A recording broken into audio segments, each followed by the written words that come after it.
What is up, everyone? Welcome to another Moralis Blueprints video in which we show you how to start your Web3 journey by building Web3 project with even cooler Web3 tech. In this video, we're going to use the Moralis API to fetch an entire NFT collection on any EVM chain. For example, we have the Cool Cats collection here for on Ethereum chain, Imposters, Genesis Aliens on the Ethereum chain. You could also use any NFTs on the Polygon network, Avalanche network. It all works for that. Then we're going to use Python for the data analysis portion to calculate the rarity of each NFT in that collection based on their trait attributes. Then we're going to create a simple Node.js backend and a React front end. So your final product will look something like this. You have all these NFTs, you can click it. This will introduce you to the most rare NFTs in that collection. For example, here we have a Celestial Cool Cat with total rarity rank of 29,948 points. And this rarity rank comes from all these traits having these rarity scores, and we'll also teach you a simple method of how to calculate these rarities. Of course, you can go for any other collection, for example, Imposter, Genesis Aliens.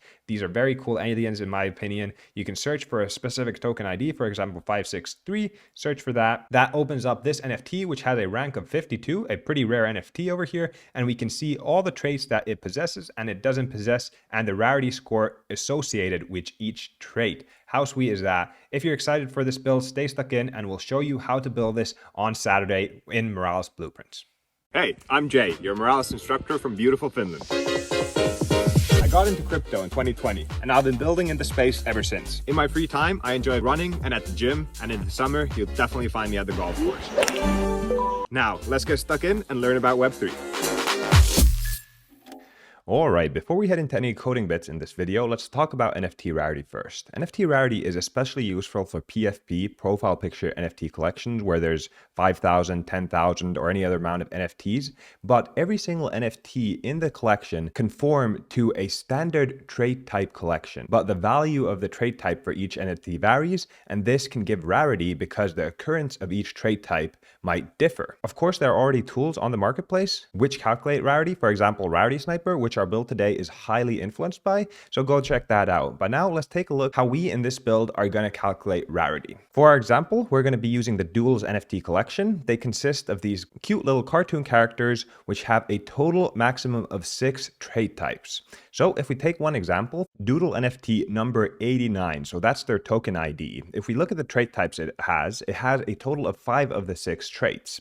As a face, it has the bandana. His hair is holographic afro, body is the pink puffer jacket, background is this gradient number 4, and the head color is yellow. Finally, for a piercing, as you see on the image over here, this doodle doesn't have any sort of piercing, a cross or a pearl earring. So we give it a trait type of null because that also affects the rarity, not having this specific trait type. Now, how do we calculate the rarity? One way you could think of is calculating the rarity percentage of each trait. So you calculate the number of items with a specific trait divided by the number of items in the whole collection. So this would give you a percentage of NFTs with a specific type of trait. The problem with this type of approach is the rarity percentage will be linear. In some cases, this might be good, but we want to give more emphasis for the traits that occur less and less emphasis for all the traits that occur numerous times in the collection. So what we can do is calculate a rarity score. And how you do this is you divide 1 by the rarity percentage value we calculated in the previous slide.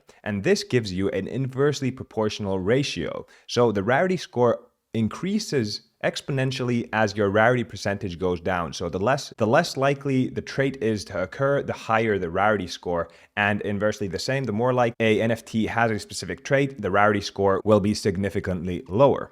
Now, for the Doodle NFT 89, let's see how the trait type face, which the Doodle NFT 89 has a bandana for the value, would be calculated as the rarity score. So initially, of course, we have to calculate the rarity percentage. 378 items in the collection have a bandana as the face trait type. And now we take that percentage and do 1 over that percentage value, and this gives us a rarity score of 26.46 that is attributed by the bandana. And now how we calculate the whole NFT rarity for this NFT is we do this for every single trait type. So for the bandana, we got a rarity score of 26.46. For the hair, the holographic afro gives us a pretty high rarity score, 111. The pink puffer jacket gives us a rarity score of 31.95. The background, 14.47. The color of the face, 10.4. 0.59. And because most NFTs have 5 of the 6 traits, you get a very low rarity score for having 5 out of the 6 traits. If you had 3 out of the 6 trait, you might get a very high rarity score for that. And then null for the piercing. As most of these doodles do not have a piercing, you get a very low rarity score for not having a piercing. And then again, if you had a piercing, you'd get a higher rarity score. And this brings up the total rarity score for Doodle NFT 89 to 197.36. Now, all we'd have to do is complete this process for every single 10,000 NFTs in Doodle's NFT collection, and we could rank them by how their rarity scores compare to each other. So without further ado, let's get into the coding bits and start by building our data analysis with Python. Rightio, now we have a simple understanding of how to calculate NFT rarity, so we can start off with the project. And because Python is a very powerful tool for data analytics, we'll be using Python for this analysis bit and calculating the NFT rarity. So that is a prerequisite for this project. You have Python installed on your desktop and an IDE for Python. For example, I like using PyCharm over here. So let's get started with a new project. And we can just use the presets and go ahead and create a new project, which creates a file for us called Python project1 and a main.py file. And this main.py file will be the file we will write our logic in. So we can remove all this already preset over in here. Let's go ahead and zoom in a little bit as well. Like so you see a bit better, and we can now close down this left sidebar over here and open up our Python console from the bottom over here, so we can write our logic over in here, and we'll get all our variables and data frames stored over here in the environment variables. So it'll be easy for you to follow along this tutorial. Now at this point, I also want to say that the links for the repositories used in this tutorial are linked down in the description below. They're start repositories and final repositories, so you can easily follow along if the pace in this tutorial is too fast for you. But to start off our project, of course, we'll have to import all the dependencies we'll be using for this Python bit. So let me just paste those in over here. Like so. So now we have all our dependencies in the main.py file. We have math for our mathematical operations. We have Moralis, so we can query the blockchain for NFT data and the attributes of each NFT. Pandas for our data frames. Then JSON and time. So JSON will allow us to structure our data between the JSON format the Moralis API provides and then the pandas data frames we have in our Python file. Then time, because Moralis, of course, doesn't let you make API requests millions per second. You are rate limited based on the plan you are on. Of course, if you're on a pro or business plan, you get more API requests per second. So our time dependency will allow us to limit the amount of requests we make per second. And then, of course, warnings. We have these few things over here. These lines you don't have to worry about. You can just copy them just to make sure that when we run our code, it looks all nice in the console and we don't get warnings that distract us from the data.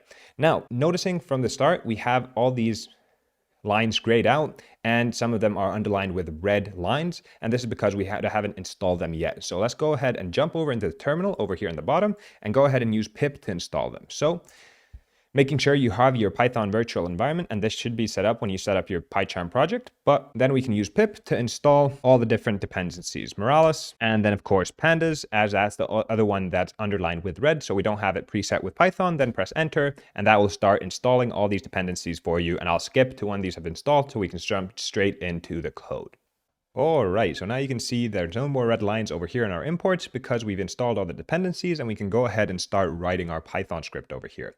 And first of all, we need the data. So we're going to have to use Moralis to query the blockchain for a NFT contract and get the attributes for all the NFTs of a single contract. For that, we'll need a Moralis API key, API_key, which we will bring over into our Python project over here. And you can get your Moralis API key from the Moralis admin dashboard. So jumping into Google Chrome over here, Moralis.io is the website you want to go to. You can start for free, or you can create an account, but I'll just log in because I already have an account over here. So jumping over into the Moralis admin dashboard that looks something like this, you can go over to the Web3 APIs and get your API key. And of course, if you get the Pro and Business plan, your API key will always know that you're on the Pro and Business plan, and you can make more requests, which you'll find is very useful here as we jump in to PyCharm and start making our request to Moralis. So let's paste it here. Keep your Moralis API key very safe, and actually what I'm going to do is I'm going to scroll all the way down so you can't see it in the rest of the tutorial. So let me add some lines over here like so. So now my API key is on line 12, I believe, and we're on line 14 over here, so we can write the rest of our code. So to be able to fetch an NFT, we of course have to find an NFT contract. So let's define one over here.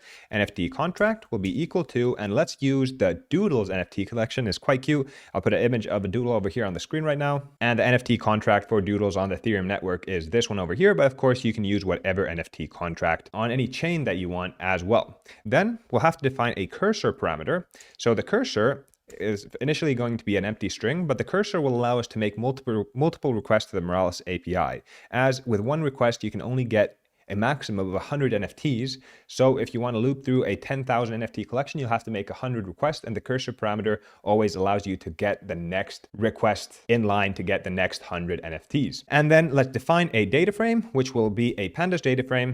So pd.dataframe like so, and this will be the data frame where we collect all the NFTs that the Moralis API spits out for us.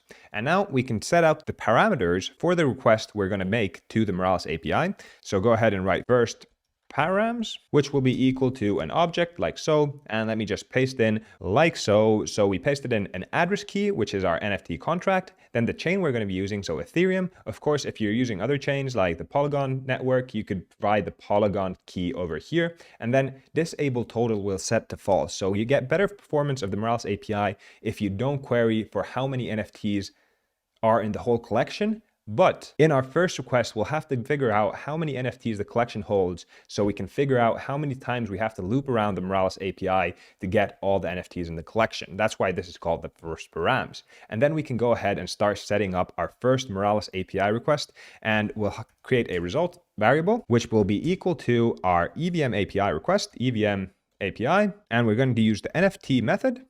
And from the NFT method, you have all these typed out, and we're going to be looking for get contract NFTs, get all the contracts for an NFT. Then, of course, you have to provide your API key. API key will be equal to our API key variable we set, and then the parameters. So params will be equal to the first params we set just above over here. And this will give us our first result of the 100 first NFTs the Moralis API finds for the Doodles NFT collection. So we can actually go give this a try. So opening up your console over here, so going to the Python console, what we can do is select all the lines, so press Command A, and then running Option Shift E, you run all the lines of code, and this gives you all the variables over here that we set in our code. Of course, our data frame is still an empty data frame. If we open it, there's nothing there.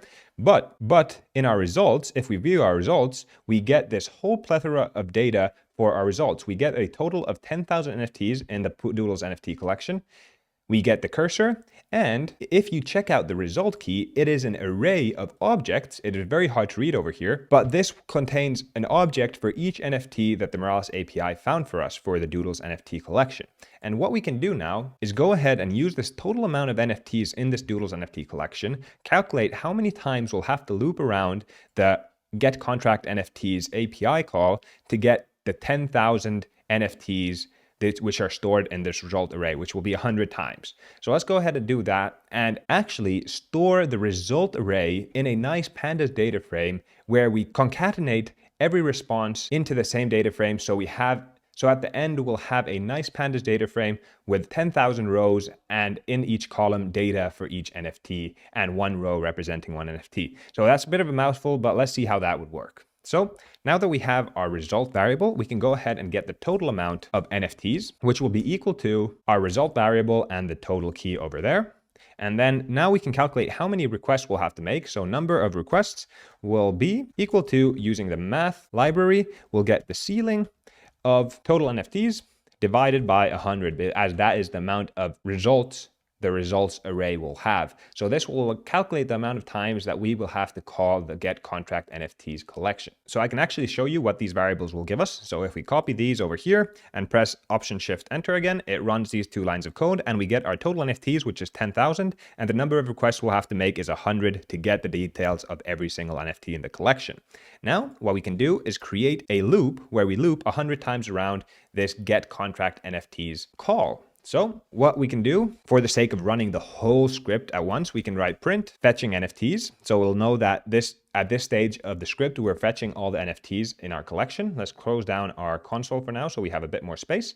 And after that, we'll write a for loop. So for X, for example, in the range of number of requests, we'll go ahead and make this result call, but in a slightly different format. So let me just paste it in here like so. So we get a temporary result variable where we use the EVM API to get the NFTs for our contract. And for the contract, we use the same NFT contract. The chain will be ETH, but for the cursor parameter, we set the cursor variable we have set. And for the initial one, it will be, of course, the empty string as you see over in here. But as we loop through around later on in this loop, what the results cursor will be, we'll set that to the cursor variable. So the next time we loop around and get the NFT contracts, I'll use the cursor to get the following 100 NFTs. So for that, we can set the cursor to whatever the temporary result variable has as the cursor key. And then for our temporary data frame, we can call it, for example, df2. It will be equal to the results key in our results variable. So our result and then the result key,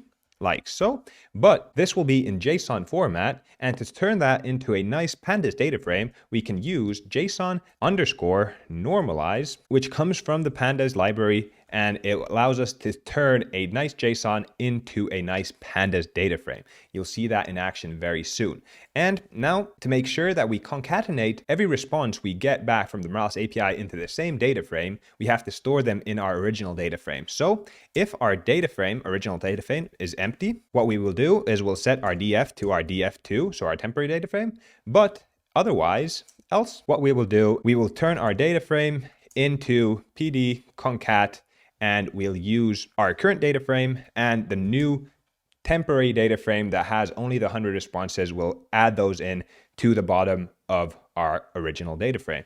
That is a lot of stuff we're saying, but you'll see it very soon in action as I run this chunk of code. Now, the final two things we can do over here is we can print a status of where we're going in this loop. So we'll print x, which starts in 0, of course, +1, so we get the first iteration, and we'll divide it by the number of requests. So we'll know that as we're going around the first loop, it'll print 1/100. As we're going through the 53rd loop, it'll print 53 over 100. So we'll know the process of looping through the Moralis API to get all our NFTs. But finally, as I said at the start, the Moralis API doesn't allow you to make millions of requests per second. You are rate limited based on the plan you are on. So we can go ahead and check it out. So jumping over to Google Chrome. So here we arrive to the Moralis plans page, and we have the starter package, which of course gives you 25 compute units per second. But here you see, as we go on to the pro plans, business plans, and enterprise plans, you get 16 compute units, 100 compute units per second. And for enterprise clients, we can even go way higher to match your specific needs. We can check out the cost of making a call to the get contract NFTs endpoint from the Moralis docs over here in the get weights of endpoints. Let's try it out over here. And this will give us for each endpoint the rate limit cost. And we can go ahead and scroll down to getting contract NFTs, which is this endpoint over here. And we see that the rate limit cost is 5 compute units. So with the basic free plan, you could only make 5 requests per second. Jumping on over to the pro plan, you could make 12 requests per second. And on the business plan, you could make up to 20 requests per second, increasing the time in which you can go ahead and develop your apps. So very suitable options are these pro and business plans to make sure your development time is as effective as possible and you don't have to wait around for time on end to not get rate limited. So what we can do is over here, jump back into PyCharm over here, and we can set our loop to sleep for the amount of time to allow us to only make, for example, if you're on the free plan, 5 requests per second. So using the time library, let's sleep.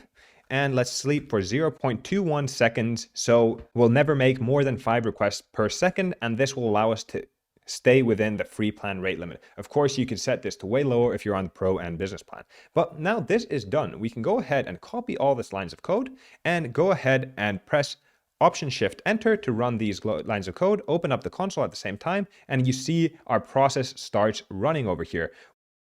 We've looped through 10 iterations of calls to the Moralis API, but it goes on slowly. So let me get back to you after we've finished these API calls, and we should have a fully filled out data frame with all the NFTs in the Doodles NFT collection. All right, beautiful. So here you see 100 out of 100. We've looped through the Moralis API get contract NFTs 100 times. So we have all the 10,000 NFTs in the Doodle NFT collection stored in our data frame over here. So we can view it as a data frame and look at this. If we open this slightly bigger, you can see that we have loads of different rows with all the NFTs in this NFT collection. For doodles, we have all the token IDs, the token hash, block number, etc., etc. And what's important for us is the metadata. Moralis automatically parses all the metadata for these NFTs automatically when we make our request. So this is very key for us because in the metadata, of course, we have the image asset for the NFT, which we can use when we have a front end to display our NFT, but we also have a attributes key, which has all the attributes we can use to calculate the NFT's rarity. So let's go ahead and check that out. Let's close this for a moment. And over here, we have our data frame. So let's look into the first row of the data frame. So in the console over here, we can test this out, paste this over here. So using JSON loads, we can convert a stringified JSON format into a Python dictionary. So we have our data frame, we're looking into the first row and the metadata column. And then by using JSON loads, we can get the attributes for that NFT as it'll have the image, etc., etc. So let's see what happens over here. If we press enter, look at this. We get all the trait types. We get the trait type face and the value is content. Trait type hair, value is pink. Trait type body, value is pink and white jacket. So very cool. We can use Python functionality to get for each NFT their attributes. So of course, is in a hard to read JSON format for our Python script right now. But let's go ahead and try the same line, but doing JSON normalized for the whole portion of the code and see if it turns it into a nice pandas data frame. Look at this. So we have our column names, trait type and value, and that's face, hair, body, background, head, and we get all the values for the traits for this single NFT. How sweet is that? So to calculate the rarity of all these traits, let's make a full data frame, generating a data frame for each single NFT and concatenating all of them together so we can count all the occurrences for every single type of trait. And at the same time, we'll also want to calculate the number of traits. So for example, this NFT has 1, 2, 3, 4, 5 NFT traits. But some of the NFTs might have 3, some of them might have 6, and that also affects the rarity of the NFT. So we'll have to keep track of that. So let's make a list collecting the number of traits each NFT also has. So let's scroll this down for now and go ahead and scroll down. Let's create a few variables where we can store all our data. Let's scroll down a bit. First of all, for our data frame, let's make sure that all the indexes rows in the data frame are from 1 to 10,000. So if we go ahead and run that line over here, then we can just go ahead and check our data frame, view as a data frame. Now we have 0, and going down all the way to the bottom, we have 9,999. So we know that every index is correct. Now, closing this down for our next bit, let's go ahead and create that list again. So we have our number of traits list. So in this one, we'll append for each NFT how many traits they have, so we can calculate the occurrence of number of traits. And then of course we create a traits data frame. Like I said, if we open this up, we want to make a data frame which is in this format for every single NFT, so we can calculate the occurrence of each type of attribute. So let's go ahead and create that like so. So traits data frame is a pandas data frame, and we'll go ahead and start concatenating our data into this traits data frame. So again, if we go ahead and run the whole script, we want to know which process we're going through. So let's go ahead and print finding unique traits like so. We're printing finding unique traits, and then we'll go ahead and create a loop where we loop around every single row in our data frame. So for Z in range of, not change, is range, total NFTs. Let's go ahead and run this loop. And of course, for the first line, let's go ahead and generate that data frame for a single NFT, which is this format we typed over in here. Let's get that. Close this down and call it, for example, traits for single NFT. Traits for single NFT will be equal to this. And rather than looking at a specific row, let's use the Zth row as we're looping around. And then to get our number of traits list appended with the number of traits in every single NFT, let's go ahead and calculate the number of traits for a single NFT. And we can simply get that from the length of our traits for single NFT. So for example, in this case, like I said, this length would be 5. So we're just taking the index column over here and we're calculating the length of that. That's what we're doing there. We can then go ahead and append this into this array over here, like so. And then as we did over here, where we checked out if our original DF was empty, we appended our DF with our temporary data frame. We'll do the same thing, but this time for our traits DF and our trait for single NFT. So let's paste that logic over in here, like so. So if our traits DF is empty, our traits DF will be our traits for a single NFT. And after that, first round of iterating through this loop, we'll start concatenating our traits DF with a traits for single NFT. So we get a massive data frame with all the trait types, and we can calculate all the unique traits and the occurrence of each trait. How sweet does that sound? And again, we can write a little print statement over here so we can follow the process of going around this loop like so. So we print that over in here. Now let's go ahead and run this and see what happens for us. So let's go ahead and get all of this. Go ahead and press Option Shift E and open up your Python console.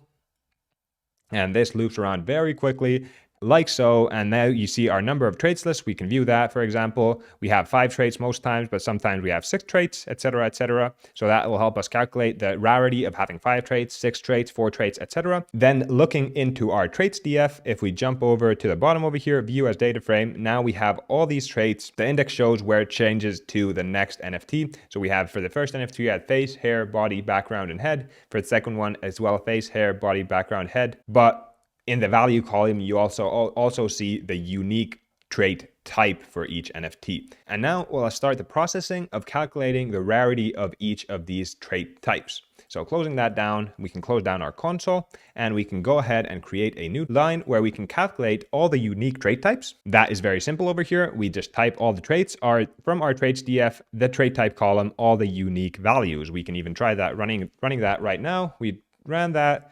And all over here, we have all traits. Let's show that in our console, all traits. We have face, hair, body, background, head, and piercing. So a total maximum of 6 trait types in the Doodles NFT collection. All right, so with this information, let's go ahead and create a new data frame, which will have the 6 rows identifying each trait type, and another column, which will have the counts. And this will have a pandas data frame series in it, which will have all the unique values and how many times they occur. So it's best shown with demonstration. So let me just paste them over in here. So first of all, let's go ahead and create that data frame, pandas data frame, where we have the 2 columns, trait type and counts. And then for the trait type column, we'll populate it with the all traits list that we created over in here. Let's go ahead and run these 2 lines like so. And now we have a all traits with counts DF over here, view the data frame, and we see that we have our face, hair, body, background, head, and piercing. And all the counts are not a number. So now we have to populate the counts with every time a single face type occurs, etc., etc. So let's see how we do that. Let's go ahead and close down the console for a bit. So let's first do it for the last row, for example, so the piercing row, because I know that that doesn't exist for some of the NFTs.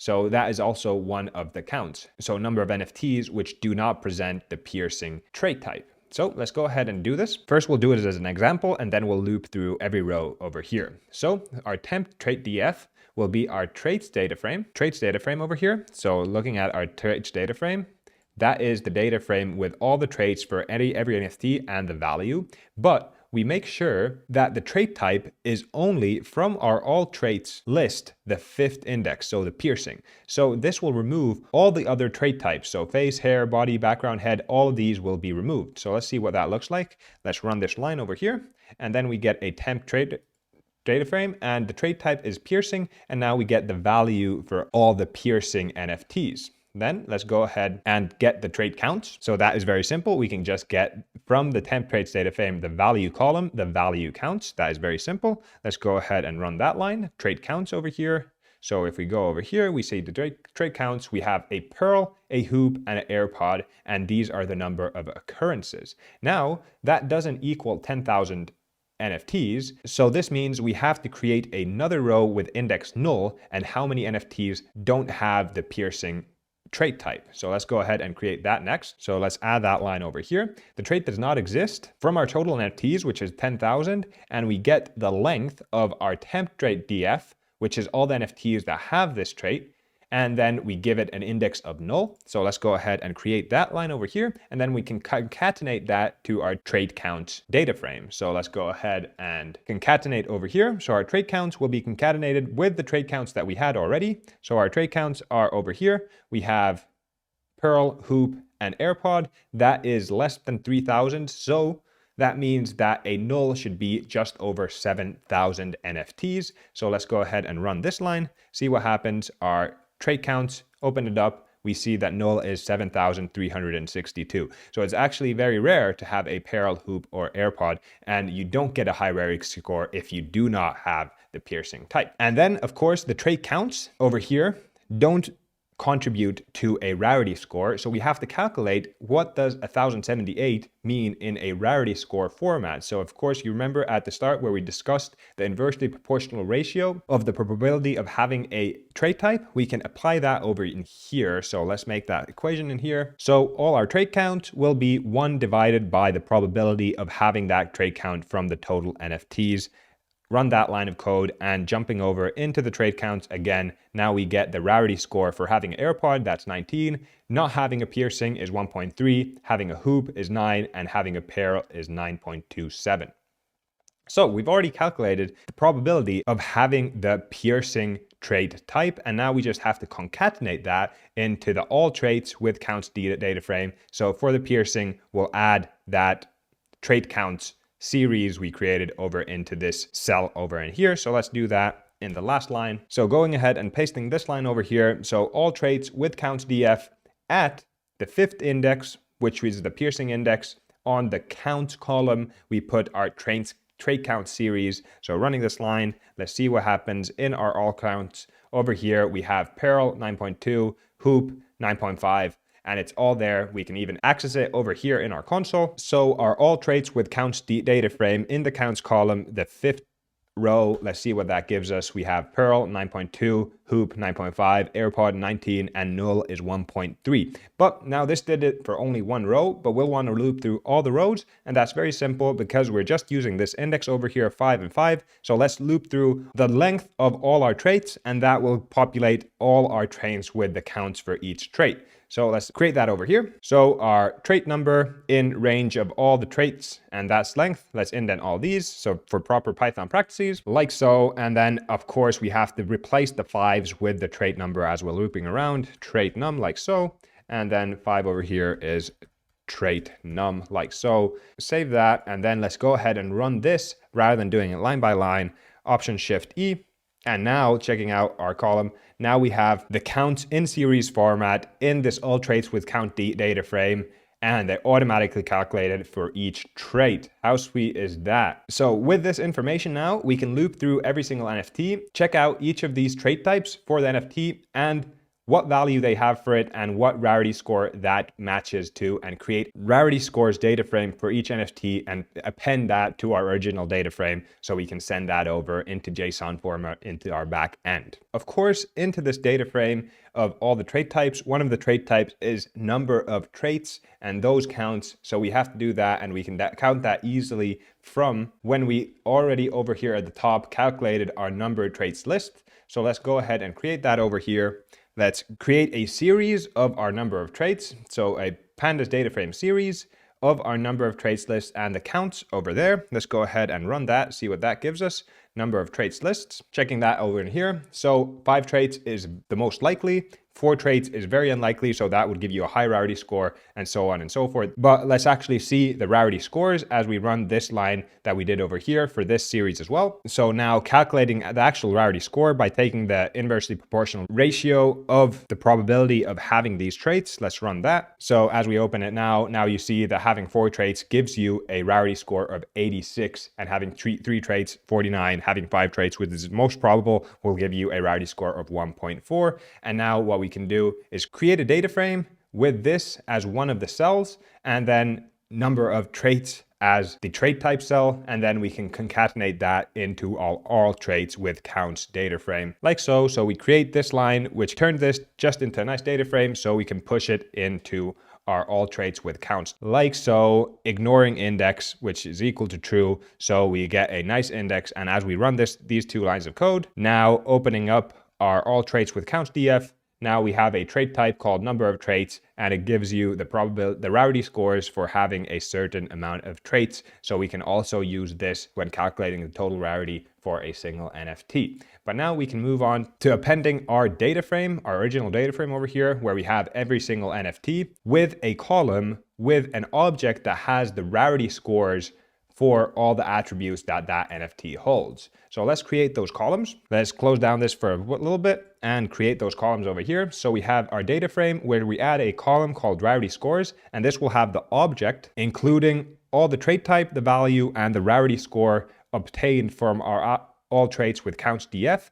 And then for the total Rarity score, we just sum all the Rarity scores each NFT gets for their different trait types. But we'll append these later. We're just creating them now. So let's go ahead and run these. Go ahead and run them like so. And we can just make sure that they were created in our data frame. If we scroll all the way to the right, we have our Rarity scores column and our total Rarity score, which will be good when we send this over into our backend. We can then use these columns to get the Rarity scores for single traits, and then the total Rarity score, which we can use to rank these NFTs based on their total Rarity score. So then go ahead and create that loop for calculating Rarity. So close down our console so we have a bit more space. Let's scroll to the bottom over here and create a print statement. So when we're running this whole script, we know which process we're going over. So printing, calculating Rarity, and then let's go ahead and create another loop for J in range of all our total NFTs again. So because we're looping through the whole data frame, we want to get the Rarity scores and total Rarity for each NFT. Let's see how we would do that. All right, so first, of course, we have to get the traits for every single NFT like we did over here at the top. Traits for a single NFT and the number of traits for a single NFT. So let's get those over here in this loop as well, scrolling down.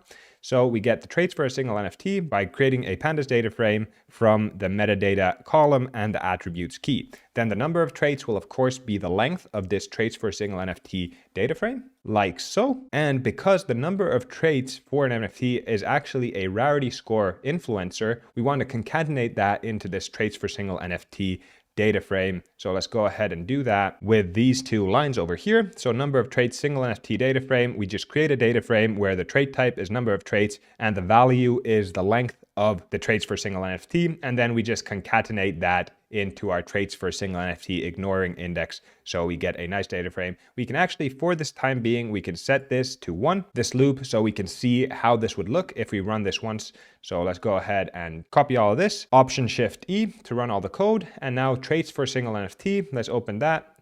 Traits for single NFT over here at the bottom. Now we have, for this first NFT, we have the face is the bandana, hair, blue mohawk, background, light blue, number of traits 5. So we can use this data to go ahead and create another column over here with the Rarity score that each of these trait and value pairs gives us. So let's close this.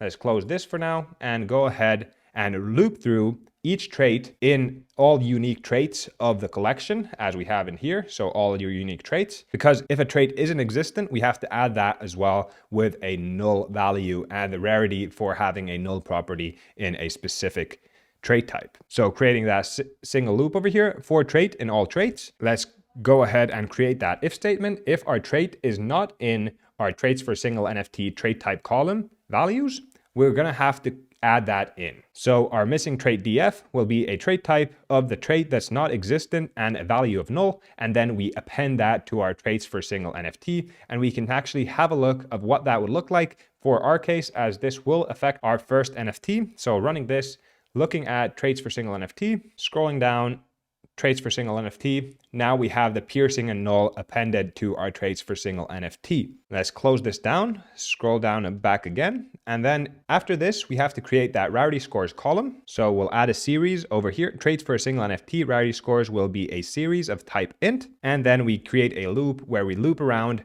every single trait in the traits for single NFT and go ahead and fetch the Rarity score associated with that trait type. So for every row in the length of our traits for single NFT, we'll have to go ahead and find the matching row in our all traits with counts, as that will be the place where we can find the Rarity scores. So we'll have to find the index where the all traits with counts df trait type is equal to the trait type in our traits for single NFT. And because this will return us a list of all the matches, but there will just be one list. It'll be the first index. Let's just put this in the same row. I just pasted it like this so we can follow it nicely. Again, this code will be in the link in the description, so you don't have to worry about not seeing it properly over here in this tutorial. Let's add a few lines so we can paste this nicely. So then with knowing the index of all traits with counts df, we can get the Rarity score value. Rarity score will be equal to, first of all, from our all traits with counts df, the counts column and the index of the trait we just calculated over here. So let's go ahead and have a quick look so we know what's going on. So we're looking into the counts column. And for example, if the index of the trait we're looking for is 0, we're looking at over here. And then of course we have to provide the index, the value of the count we want. So for example, if it's happy in our traits for single NFT, let's check what it is. Let's go close this. Traits for single NFT is bandana. So let's go ahead and fetch that into over here. So over here in our traits for single NFT, we can look into the value column and the current row we're looping through, and this will give us, for example, bandana. So now we would get the rarity score for a bandana from the count series in the all traits with counts df. It's a bit of a mouthful, but it works, trust me. And now we can append, as we added that traits for single NFT rarity score column, we can append it with the rarity score. Like so, we get the rarity score column, the row we're currently looping through, and we append the rarity score in there. So now that should be able to give us all the rarity scores for a single NFT's traits. So if we go ahead and run this whole loop, let's go ahead and close this down for the time being, copy all of this, scroll down a bit. Of course, we're only doing it for the first element in our data frame for now, but let's go ahead and try this out. Let's press Option Shift Enter, open this up. And then if we look into traits for single NFT, VO's data frame, now we have all the rarity scores for all the trait types with their specific values. So for example, for this NFT, their blue mohawk hair is the trait that gives them the most rarity, and having no piercing and 5 traits gives them the least amount of rarity. Of course, this will be unique to everything, but now what we can do is we can push all of this data and the sum of these into our data frame so that for each NFT, we can get an object of their rarity scores associated with a trait type and value, and then the sum of rarity scores in the total rarity score column. So over here, let's close down our console for a time being.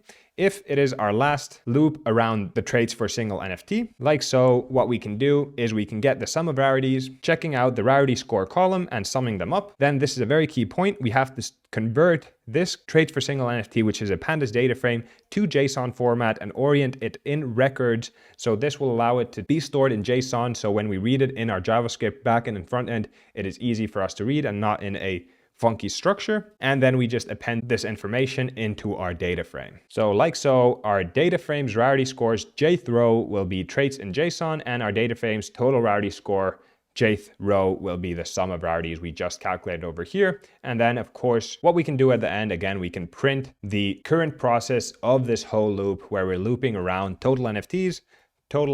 Now we can run through the whole thing. So over here, let's print the jth iteration over all the total NFTs so we know our progress. And let's go ahead and run this whole thing, see what happens. Calculating rarity, Option Shift E.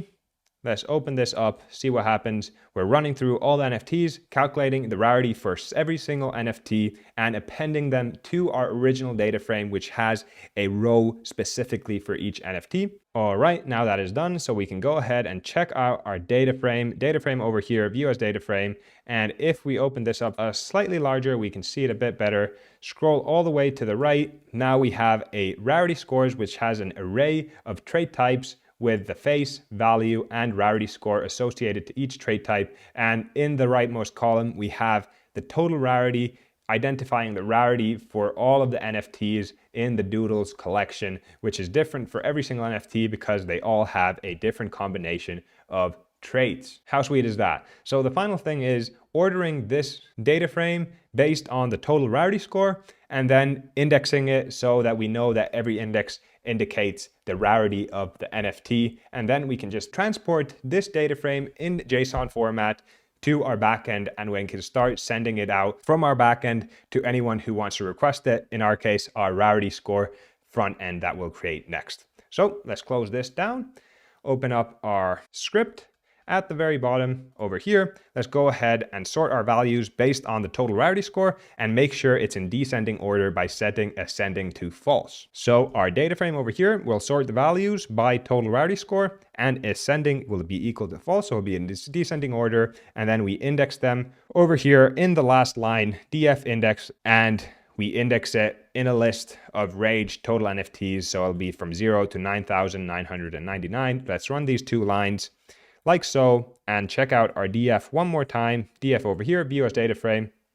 If we scroll over to the right, you see that our rarity scores are in descending order. They're nicely colored as well. So the last one should have the lowest rarity, which is 99, and the highest rarity is 50,002. 3 NFTs actually have this in the Doodles NFT collection, and their token IDs 2912, 9659, and 7573. So that is very sweet. We have a full data frame of all the NFTs in the Doodles NFT collection provided to us by Moralis. Then we wrote this short Python script to get the rarity scores for each of the trait types, and this gives us the total rarity. And now we can export this in JSON format to our backend folder, and we'll be ready to rock to present our rarity scores to anyone requesting them. So let's close this down for now. Then for our last line, let's go ahead and create a export of our df to _JSON R, and then defining the path where we want to save it. At this point, I just want to open up Visual Studio Code, where I have our backend and front end starter repositories stored in this Rarity NFT folder. This is a starter repository you can get from the link in the description, which will have a starter repository for our backend and front end. So I've just stored it on my desktop. Make sure you store it somewhere on your local device and get the path to it. We want to store it in our backend folder. So let's jump back into PyCharm over here. Let's paste in the path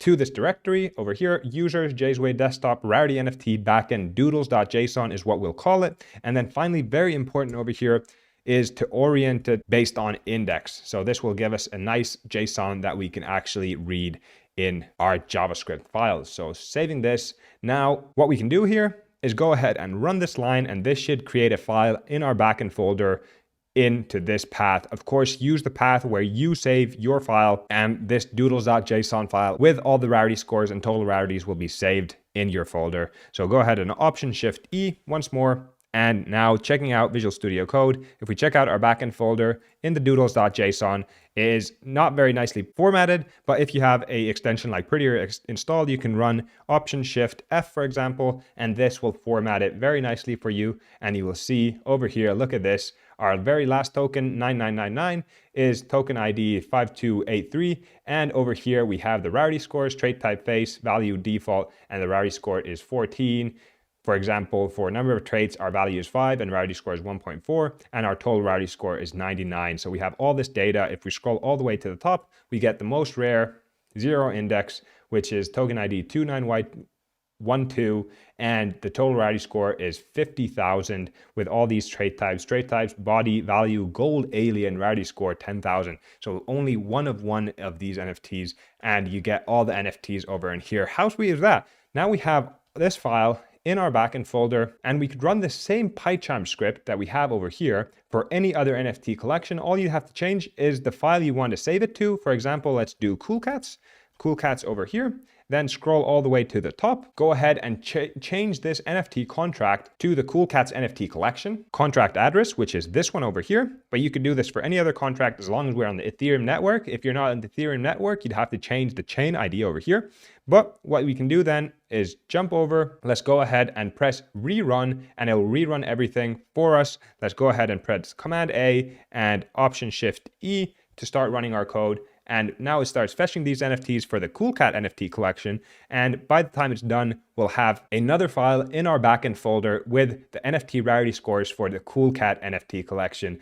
And now this works for anything. It was a long process just to make it work for one NFT, but now you can do this for any NFT you could think of because Moralis is so powerful and goes ahead and parses the metadata for you so we can access it straight in our Python script. So I'll let this run, and after that's done, let's go ahead and jump into Visual Studio Code and check out the Cool Cats NFT collection. All right, and just like that, we've run through the Cool Cats NFT collection, and with the exact same script, we've been able to extract the NFT rarities for the Cool Cat NFTs. So opening up Visual Studio Code, now we have in the backend folder the coolcat.json file. And although the NFT rarity types and traits are different, we've been able to calculate the rarities for Cool Cats. So for example, the most rare NFT Cool Cat is over here, token ID 6927 with a rarity score of 29,948.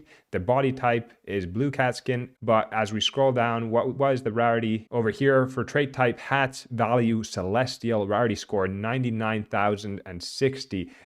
So that is super awesome. If we scroll all the way to the bottom, if we check out the least rare, it seems like there's only 9,960 NFTs in the Cool Cats NFT collection, but token ID 3,785 has a total rarity score of 127, as all their trade types are very normal. Blue cat skin, then they have a white hat, a blue robe as a shirt, and etc, etc. So we've already done everything for calculating rarities, and we can import them into our backend folder. The most sharp view will notice that I've already imported the backend and starter folders into the file structure. I didn't have them previously. We have an index.js over here, which is a simple Node.js Express apps, which we'll use to get all the NFT rarity scores from the Cool Cats JSON doodles, whatever NFT collection you like to, and bring them in to the front end. So if we close these down for now, we'll jump into the front end portion next, where we have a simple React app, a source folder looking into index.js. We've only set it up with the browser router from React Router DOM, and in the app.js, we have a very simple empty app with just nothing in it. We have a few helper functions, a get image function over here, which will help us when we actually need to get the image. Then the components, we have a collection component, home component, side component, which will all build in this build. So let's get stuck into the front end now. We've done a lot of data analysis. Let's see how the front end build will go with React here. All right, so starting off, let's close down the sidebar component over here, jump into app.js, and to see how this looks like, let's open up our console over here. Let's cd into the front end folder, and all the dependencies can be installed by running npm i, and this will install the dependencies. Let's get back when this is done. Beautiful, our dependencies are installed, and now let's run npm run start, and this should open up localhost 3000 for you, like so, and we get a empty white page with just a app in the top left corner. So we have a blank canvas, and let's try and fly through the design bits. All the CSS will be in the starter repository. So if we go over and check the app.css file, I've included all the CSS we'll be using over in here, so you can copy it from there. There's also going to be some in the index.css over here. And breadcrumb, we're using the Ant design library for our UI framework. So let's just delve straight into it, jump into app.js, and go ahead and define the structure of our whole app in this file. Starting off, let's bring all our imports over into this top over here. So as I said, we'll be using Ant design. So we'll use Ant design layout over here. Then we'll bring our sidebar component, our home component, and our collection component. So from the home component, you can go to a single collection and get the rarities, and on the home page, you can go ahead and discover any NFT collection and select one to view the NFT scores for. And then of course, we're using React Router DOM to route between the home and collections page. Now, for our app.js component, let's return a layout component from Ant design where we can define our sidebar and our main content views, like so. So we have a layout with a class name of main window, and for every page, we'll have the sidebar. So we'll add the sidebar over in here, bring it in from the components folder and sidebar.js file, and then we'll define the routes over in here. So as I said, we'll have two routes. One route will be the home, which will be brought from our home component, and then we'll have the collection route, which will be appended by the contract of the NFT we're watching, and that will be brought from the components folder in the collection.js file. Let's go ahead and save that for now and see what our app looks like. Open up Google Chrome. So our page is updated. Now we have a sidebar and a home over here, but if we go ahead and change our route to collection, and for example, the Cool Cats NFT collection, this will take us to the collection page because we're not using the parameters and getting the contract from the URL yet. But we have the sidebar component on each page, so you see it on the home page and the collection page. But now let's go ahead and make this look nice. So for the sidebar, let's create that component first. Let's put these in split screen mode. Voila, and then jumping over into our components folder over here, the sidebar component, which will work on first. Let's close down the file structure so we have a bit more space here and quickly fly through the creation of a cool sidebar for our Rarity Ranker app. So first of all, as always, let's bring in our imports. It looks like a lot, but it's actually not. Let's talk through this. So we're bringing link from React Router so we can link to the home page from our sidebar, then layout so we can get the cider component from Ant design, then our logo, which we have brought in the file structure over here. We have a logo, Moralis NFT Rarity, like so. So we'll bring that in, and then we're bringing a lot of icons from Ant design, edit outline, home outlined, GitHub, and so on. And you'll see those used here in the sidebar component. But now, focusing on the cider, let's create that cider first.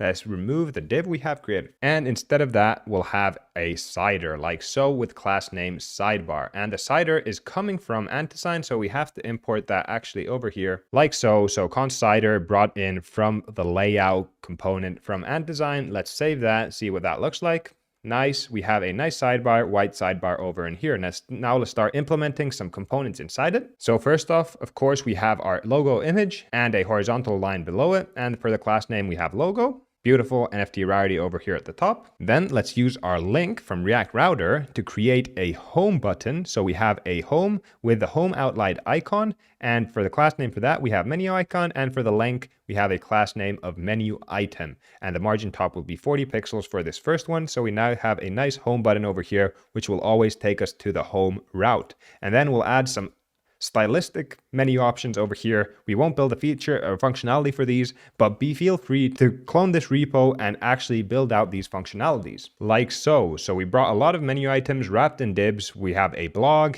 a statistics tab, a settings tabs, and search collections, which is actually a class name of collection search field. So if you wanted to build a collection searching field, you could build that in, but we'll just have it in our main content where we have the different cards for the different collections we support on our Rarity ranking page. So let's save this, look what it looks like. Look at this, we have nice home, blog, statistics, settings, and then we have this search collection input field, which isn't functional, but feel free to create that functionality yourself. And then finally, we'll just add some social sites that you might have on your website and the terms and conditions, cookies, etc. Like so. So we have our div socials, Twitter, GitHub, Instagram. You could have Medium, OpenSea, whatever you'd like. And then of course your terms of service, privacy policy, cookies. This is just stylistic for the sake of making this look nice. But now we have a beautiful sidebar. The only functionality here is the home button though. So if we go to the collections route, like so, we're brought to the collections route, but now if we press the home button over here, it takes us back to the home route as you see in our URL over here. But now we have a beautiful sidebar and we can move on to creating the home page for our main content of this app. All right, so let's move back into split screen mode, like so. And the most logical place to next start building is our home component. So open up our file structure, let's open up home over here and close down the file structure. And for this, let's actually swap this around. So we have our code editor on the left side and our page on the right side. Like magic, now we have a nice split screen mode where we can actually see the progress of our Rarity page over here on the home component. So again, for the home component, let's go ahead and import all the dependencies for this component, like so. So from ndesign, we're going to use the layout, card, and tag components. We're going to use the collections.js file, which I can show it to you over here. Collections.js is a file which brings in images, logo images for top NFT collections that we've chosen for our Rarity ranking page. We have Bored Ape Yacht Club, Cool Cats, Imposters, Genesis Aliens, Doodles, Beans, Azuki, Moonbirds, etc., etc. But this just gives us a nice indication of the name of the collection, the contract associated to it, a logo image, and the chain they are on if we have a multi-chain Rarity ranking page. But this will help us when we're creating our home component, and we can then map around all the collections to present them on the home page sweetly. Then we have images for Etherscan, OpenSea, and ETH. And then we're using use navigate from React Router DOM to help us navigate from the home page to the collections page, appending the URL with the contract of the NFT we selected. Now from these anti-sign components, we have to extract a couple of things. Let's go ahead from layout, we'll extract content, which will have the main content of our page, and then from card, we'll extract meta so we can apply some meta information to our cards of NFT collections. This should have us going nicely, and now in our home component, we can extract navigate from use navigate in React Router DOM, like so, and now we can jump into the return statement and see what we return on the home page. Starting off, we'll get rid of the divs and we'll provide the content from antisign, like so. Let's save that. That shouldn't change a lot. But now as we go ahead and start implementing our first bit of UI magic for the main page, we'll have a nice banner at the top showcasing a sentence or two about what this page is about. So let's add it over in here. We'll call it div home header. Let's actually go ahead and go full screen mode and swap between the IDE and our web page.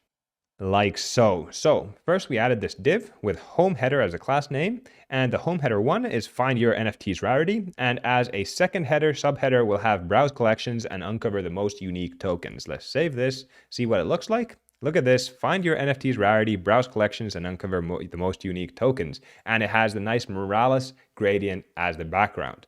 And after this, let's add a title over here in the main window, for example, for trending collections. And then let's map through all the collections we have in our collections.js file that we want to be able to route to and get rarities to. So jumping back into Visual Studio Code.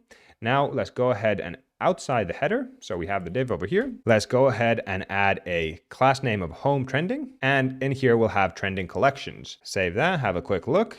Trending collections looks nice, and now we can map cards of the collections underneath this to indicate that by pressing that, you'll go to the collection page and actually start seeing the rarities for the NFTs in that collection. So jumping back into Visual Studio Code, let's go ahead and create a full div called class name home list, and that will have a list of our collections. And for that, let's go ahead and get our collections variable, collections, make sure we have it by adding a question mark and then map through it. Add each element and the index of each element. And then let's go ahead and add our arrow function and make sure we return some UI magic over in here. Return. And what are we going to return? I feel like return is spelled wrong. Yeah, return like so. And now what are we going to return? We're going to return a card. Let's go ahead and return a card like so. Close this card, and in here as the card's arguments, let's provide some details. First of all, the key will be I, so we don't get any errors. It'll be hoverable, so it'll add a nice hover effect, and then the style will add it a width of 250. I think that's pretty appropriate. Then on click, we'll want to navigate to the collection page appending the contract for each E. So if we check out the collections, so for each of them, they have a contract. So we'll append that to the URL we want to travel to, and that will take us to the collections route with the correct contract. And then in the collections component, we can go ahead and extract the contract and display the correct information. So jumping back into home.js, let's go ahead and create that on-click event to navigate to the collections route with the contract appended to the URL. And then finally, let's add a cover image so we can indicate nicely to the user with images which collection each card refers to. And that is as simple as adding a cover image, and the alt will be the name of the collection and the source will be the e.image. So you see the image is imported into the collections and those will all be in the starter repository. So now let's go ahead and save. Of course, you can bring your own collections, just append this list with all the NFT collections you want to show rarity for. So now jumping into home.js, we have this saved, so we could jump into Google Chrome and look at that. We have Bored Ape Yacht Club, we have Cool Cats, Imposters, Doodles. So of course we've done our data analysis for Doodles and Cool Cats, but we can append all these other collections. We have Beans, MFers, Azuki, and Moonbirds. And the cool thing here is that if we click one of these cards like so, it takes us to the collection page and it appends our URL with the collection contract like so. So if we go back and check out Doodles over here, we have the Doodles collection, Imposters, Aliens, Imposters collection. We don't have any of the data yet because we haven't built the collections component yet, but it will come. But before we head to the collections component, let's just finish out this main page by adding some data to the cards for the collection name, collection contract address, and for example, what chain it's on and some Web3 links if you'd like to build out that functionality yourself. So jumping back into Visual Studio Code, for our card component over here, inside the card, we can add a meta tag. So like so, we have a meta tag where we put as the title, the name of the collection, and as the description, the contract, and we slice the first 4 digits and the last 4 digits of the contract, and we present those. And after that, we can create a new div called collection card bottom, in which we have a tag consisting of the chain the collection is on, and then of course some Web3 links will have Etherscan and OpenSea if you want to build those out yourself. So adding them over here, let's paste them like so. Div class name card bottom, and it has a tag with class name chain tag. We add an image of the ETH image we brought into this component to this home.js file, and as the text we have the chain that's of course stored in the collections array as well, chain ETH, and then on the right-hand side, we'll have our Web3 links, and these could be links to the collection on the OpenSea platform or on Etherscan. You could add those as you want yourself, but as we save that, now our home.js component is finished, and look at that. How sweet does that look? We have a nice ETH tag, we have the OpenSea collection, we have Etherscan over here, And we have this for all these collections. And as I said, when you press it, it takes you to the collection page with the correct collection contract. So we can use this information to start populating data on this collection page. So let's jump over to the collection component and start building that out. So jumping over into Visual Studio Code, let's go ahead and close down the files we have already and jump over in the file structure, components, home, collection.js is what we want. Let's close down the file structure for now. And in here, what we'll do, as always, we'll import all the dependencies. So we'll use parameters from React Router DOM so we can get the contract address of the collection page we're currently on. Again, we'll get the collections array from our collections.js file, as that will allow us to present the image, the name, the contract of the NFT collection on this page. And then we'll use the getImageHelper function that's in the starter repository as well. This will be when we actually get from our backend file every NFT, we can use the getImage to get from the metadata key the image assets stored for each NFT. Then from AndDesign, we'll have a lot of different components: breadcrumb, input, layout, card, button, and modal. And then Axios will help us make our request to our backend to fetch for our NFT collection all the NFTs with their rarity rankings and total scores. So let's go ahead and save that for now. And from React, we also have to bring in use effect and use state, as we'll be using those. Use effect and then use state, like so. We are good to go. And then a couple of things we have to extract from our AndDesign components are search, which will allow us to make a search of a single NFT, and then content, which will actually create our main content for our collection page. So let's start by that, adding the content for our collection page, like so. So now we have our content tag from AndDesign with a class name of main content, but we can't start presenting any data before we know what data to present, and we have to extract the contract address that we're on for the collection component to be able to display any data. So let's create a state variable that will store the current collection we are viewing. So const current collection, and we'll actually make that a null variable at the start. So we won't present anything as we make a conditional for the current collection state over here in our content tag at the start. But then to get our current collection, what we can use is we can get the contract by using use params from React Router DOM. So this, as in app.js, the last bit of our path is the contract. This will allow us to extract into the contract variable the current contract we are on. So let's create another use effect here, use effect, which is launched every time the contract variable changes, like so. So adding a dependency over here for contract, like so. So every time the contract variable changes because of use params fetching it from the URL, we can go ahead and try to fetch from our collections array, find the first match of where the contract in our collections matches the contract our URL path is on, and then we'll set the current collection to that collection, and then we'll have access to the name, image, contract address, and chain.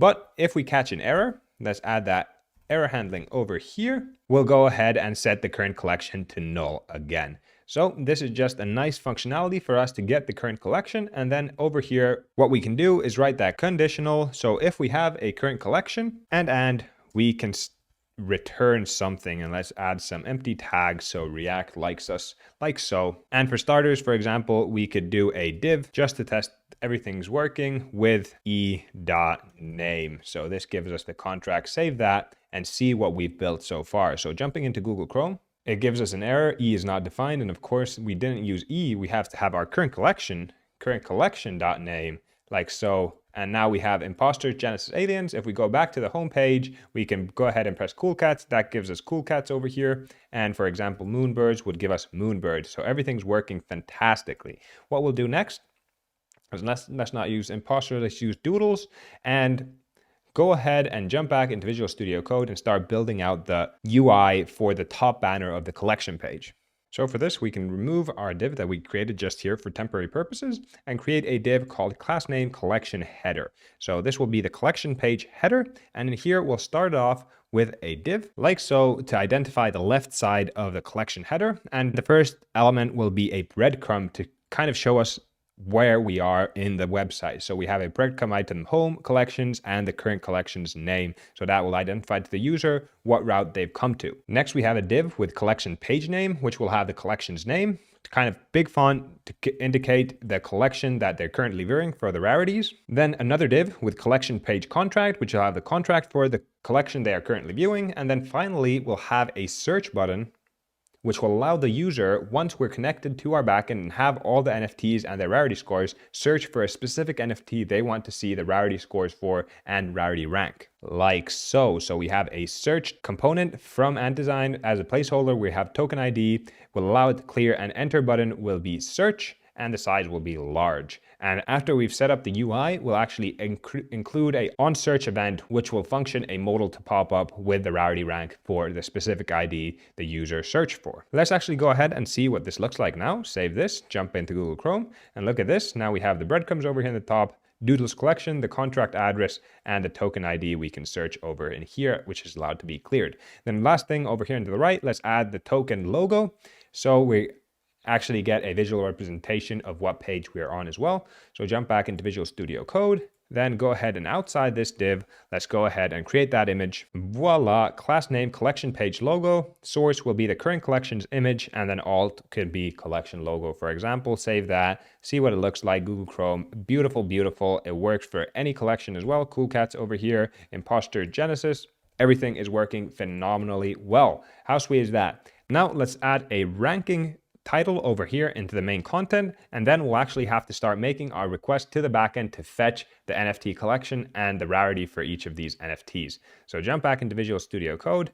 Outside of this lowest div, let's go ahead and create a div with a class name home trending, and its text will be ranking. Save that. Look at the Google Chrome page, and look at that. We have a nice ranking title over here, and then we'll create another list of NFTs, but that will need an array of all the NFTs ranked from the highest ranking to the lowest ranking NFT. Of course, using the token ID, you can search for any NFT, but the highest ranking will be shown in the start of the page. So let's go ahead and at this point, jump into our backend, make sure we can make GET requests to it to get the rarity of all the NFTs in a specific collection we want to query, for example, Doodles, and then go ahead and bring those into our front end and map through them over here on our ranking page. So jumping into Visual Studio Code, we can go ahead, open up the terminal, and at the same time, let's open up the Explore file structure page and close the front end, jump into the back end and index.js file. So we'll be working in this index.js file. And over here, we have the node front end running over here, but let's add another one. We're in the Rarity NFT folder. Let's cd into the backend folder. And in here in the backend folder, let's also install all the dependencies. So run npm I, which will install all dependencies for your simple Express app, which will be Express and cores. Now we can close down the terminal for a while and build out this index.js file. So simply you can see it's a simple Express apps which has one get endpoint for NFT collection, and we'll set it up so that in the request parameters for this NFT collection get request, we have to specify the contract we want, and then we'll get the JSON response for the Doodles JSON or the Coolcast JSON or any other NFT collection you have set up your backend to be able to respond to. All right, so starting off, for our Express backend app to be able to send our JSON for our Doodles and Coolcats, which consist of the rarity scores, we'll have to require them into the NodeJS file. So over here, we'll create a variable called Coolcats and Doodles, where we require the respective JSON files. Then we'll also go ahead and create a files array. Const files will be equal to an array, and in the arrays, we'll specify objects which have a contract key, which will have the contract for each of the NFTs, and then we'll also have the data associated to the contract. So for example, we'd have Doodles over here, and the contract for Doodles we paste in here, and then we'll do the exact same thing for Coolcats, like so. So now in the files array, we can fetch based on the contract that the user requests when requesting the NFT collection, we can pass the data in the files array, which will be the Doodles JSON array, including the rarity scores. So now working on the get endpoint NFT collections, what we can do is create a variable, let data, and we can go ahead and try to make the data variable one of these JSON files in the files array. So what we'll do is we'll get the files array and we'll find the first match, and each element in the files array will get the contract, and we're going to go ahead and check if the query we sent over here to the NFT collection endpoint and passing in the contract parameter, if there was a match in this, then we get this object and we can go ahead and extract the data key, which has the JSON file. And now the data variable has the JSON. And what we can do if this is not met, we can go ahead and return a error, return a response status 400 so that the front end will know that that contract does not exist on our backend.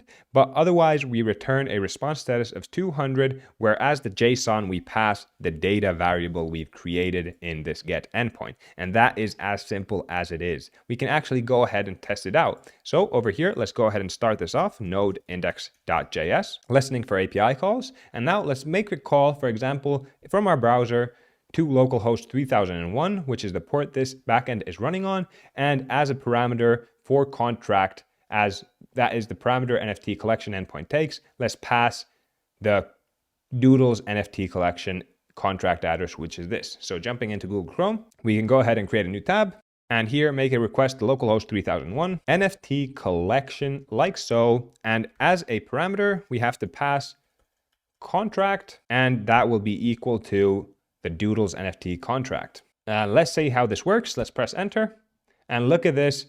Our response comes through. It is a massive response with all the tokens and included our rarity scores. It's very hard to read over here, but when we actually call this in our front end, we'll be able to structure it and extract the rarity scores for each trait type and the total rarity score. So let's go ahead and do that now with our backend running. Let's close this. Our front end is looking like this. So in our collections.js page in our front end file, we should be able to make an Axios request. Just jump into Visual Studio Code. We can close the index.js file because our backend is still running over here. We can jump into our front end file over here, close down the terminal, and in our collection.js file, let's go ahead and create a function over here at the top of our functional component collections and call it get collection. So it'll be an asynchronous function called get collection, and it's asynchronous because we have to make an Axios request and wait for the response from our backend. But in here, I can just paste nicely what our request looks like and storing it in a response variable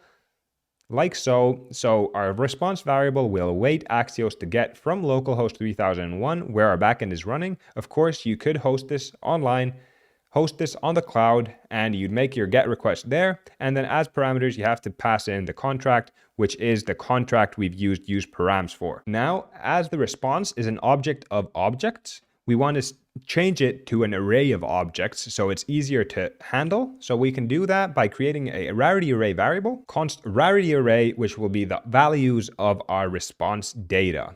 Now, when we go ahead and get this rarity array, we have to store it in a React state variable. So let's create that over here. And let's actually create a state variable for the displayed tokens. So initially we want to display, for example, the 12 most rare tokens, and we want to append to that if a user wants to load more. So let's create those two state variables over here at the top. So all tokens will set to our rarity array, and our displayed tokens will be the first 12 elements of our all tokens. So let's add those over in here like so. So we set all tokens to our rarity array we just computed over here. We can console log it so you can see it in the console and set our displayed tokens to just the first 12 elements of our rarity array, which is all our tokens. But now, when do we actually call this get collection function? We call it when we get a contract. So over here, when we set our current collection, we can after that actually call the get collection function, get collection, and as the argument, we have to pass the contract. So over here, the contract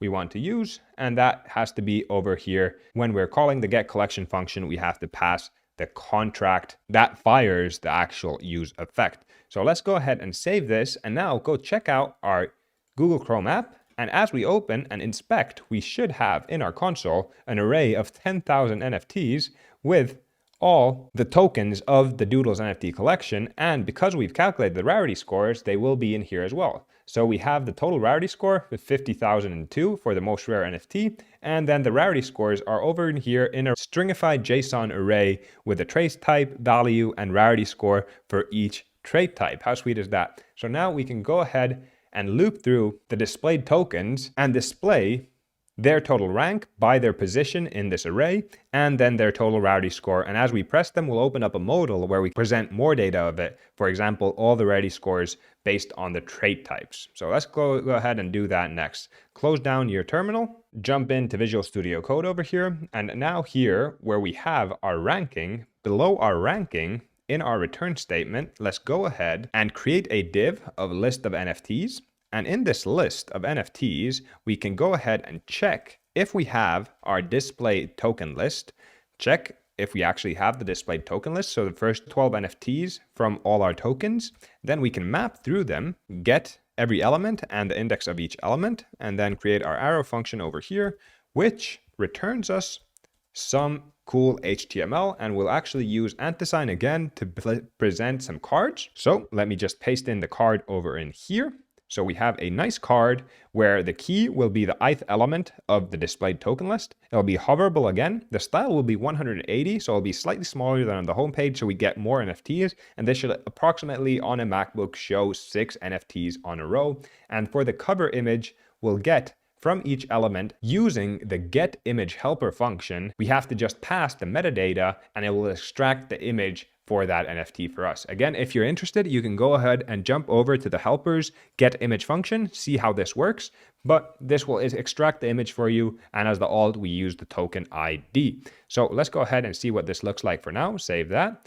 Jump over to Google Chrome and look at that. We have the ranking, these cool doodles NFTs, and these are the 12 most rare doodles NFTs. We're working on so much progress. How sweet is that? And it will actually work for any other NFTs we have in our backend. So if we go back to the homepage, we have the rarity for cool cats. So we get the cool cats over here. The most rare, of course, the celestial. Then we have these TV heads. These are the most rare NFTs. Now, they might want some more information, the rank and the token ID. So let's apply those right now. Go over and jump over to Visual Studio Code, and inside the card, let's create a div, and inside that div, a subset of divs, rank and ID. And for the rank, we'll have the rank, which is the ith element. And then of course, the ID is the element's token ID. Simple as that. Save that, jump into Google Chrome and look at that. Rank 1 is token ID 6972. Same thing, 4 doodles over here. We get the rank and the token IDs.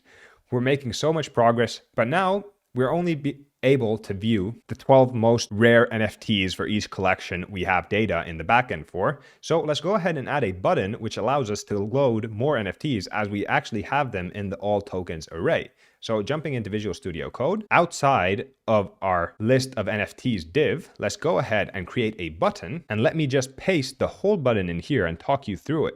So we create a button. This is brought from &design. The type will be primary. The class name is load more, and this will just center it on the page. And then on click, what we're going to do is we're going to set the display token list to all the tokens from the all tokens list. Currently, the display token list is only the first 12 elements from all tokens, but we're going to slice it from the start to the current length of display tokens plus 6, so we'll get another row. And that is how simple it is to show more NFTs on the page. Let's save that, jump over to Visual Studio Code. No, not Visual Studio Code, but Google Chrome. And now if we scroll down, we have load more, and this gave us the next 6 NFTs by rarity. Load more, and now we get the next 6. How sweet is that? Same thing works for doodles over here.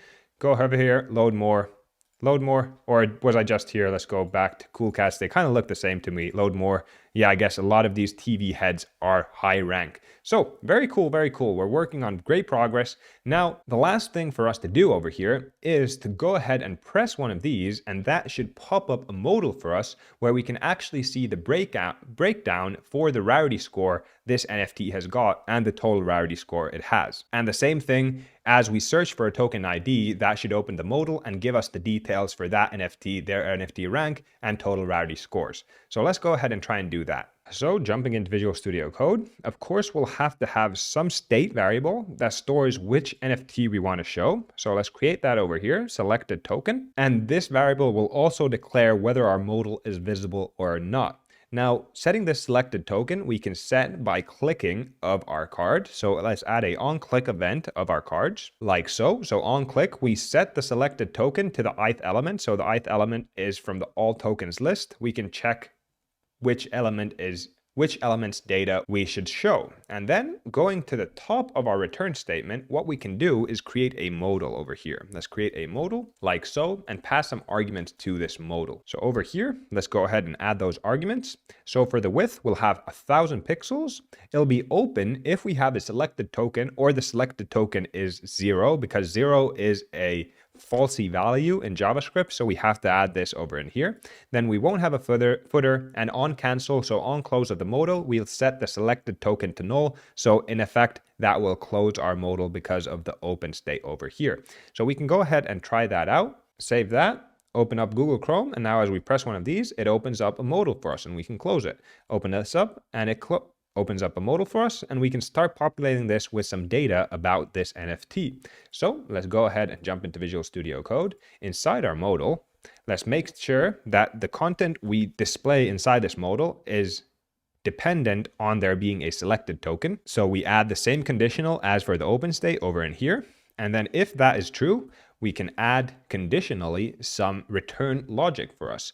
So let's go ahead and put some brackets in here and then some empty tags. So React likes this again, like so, and then scroll down, start populating this modal. Firstly, we can have a modal title. So let's add that over in here.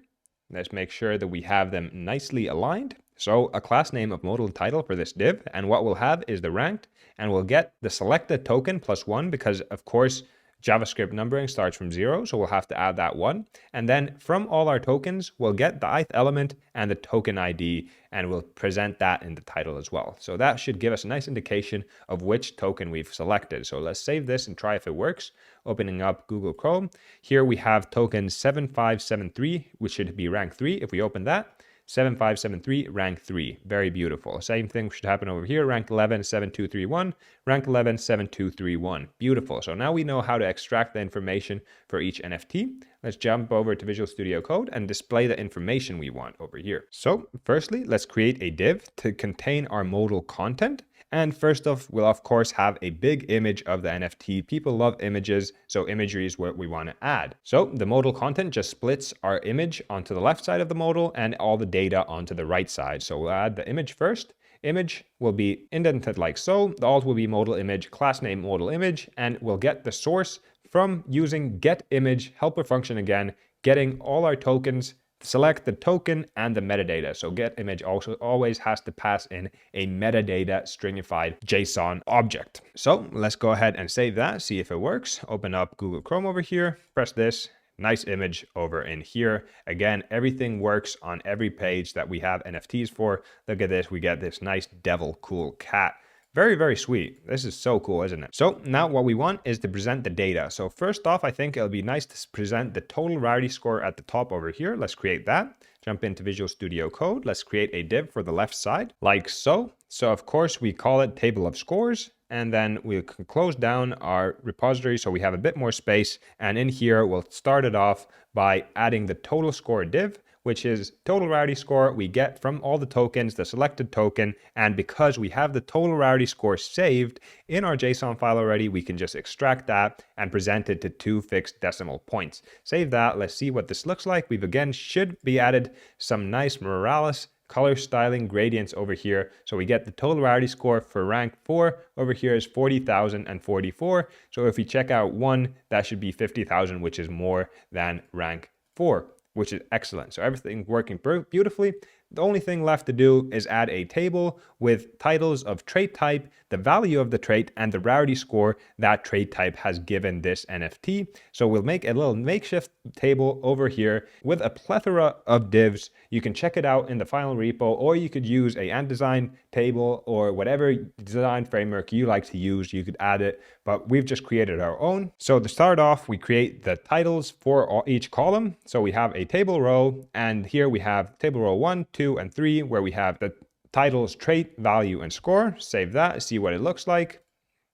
So we have our trait, value, and score. And then if we go ahead and map through the rarity scores for the selected token, we can create another table row with the trait name, the value and the score. So let me just paste that in over here because that's quite a large chunk of code. We're going to parse because it's in stringified format, again, from all the tokens, the selected token and the rarity scores. So we're going to parse that data so we have it in a nice JSON format, and then we're going to map through it by getting the trait type as the first row, the value of the trait as the second row, and in the third row, we'll have the rarity score to 2 fixed decimal points. Again, saving that, that is everything ready. Google Chrome, opening this up, look at that. We have trait, face, catnip, score, 10,000. Very, very cool. This should be a trait of alien, face alien, hair, gray alien. Everything works so beautifully, and it works the same for cool cat. So if here we go for it, go and check this out. This will have a body of blue cat skin,